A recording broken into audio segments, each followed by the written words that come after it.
En une semaine d'appel aux dons, 1800 sacs et valises ont été envoyés à cette association d'aide aux migrants de Calais. L'objectif numéro 1, préparer le démantèlement annoncé par le gouvernement pour avant la fin de l'année. Donc ça, des grandes valises comme ça, c'est bien pour ceux qui sont là depuis longtemps et qui ont des vêtements de rechange et qui ont envie de partir avec les vêtements de rechange.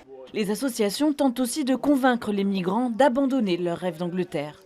La première chose la plus importante, c'est qu'on va voir les gens de façon presque individuelle, en tout cas par petits groupes de 2, 3, 4 personnes, pour leur expliquer ce qui va se passer, pour essayer de les convaincre de rester en France, ceux qui sont encore indécis.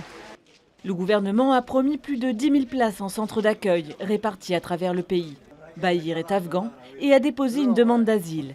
Désormais, il rêve de s'installer en France. Mais pour l'instant, le démantèlement, il n'y croit pas trop.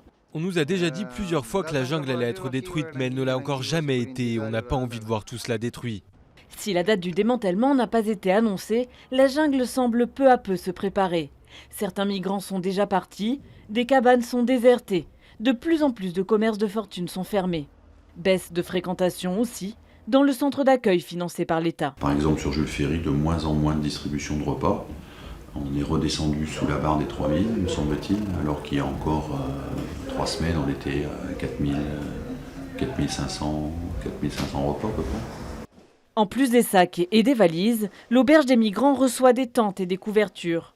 Pour ceux qui, une fois le camp détruit, choisiraient de continuer à tenter leur chance pour passer en Angleterre.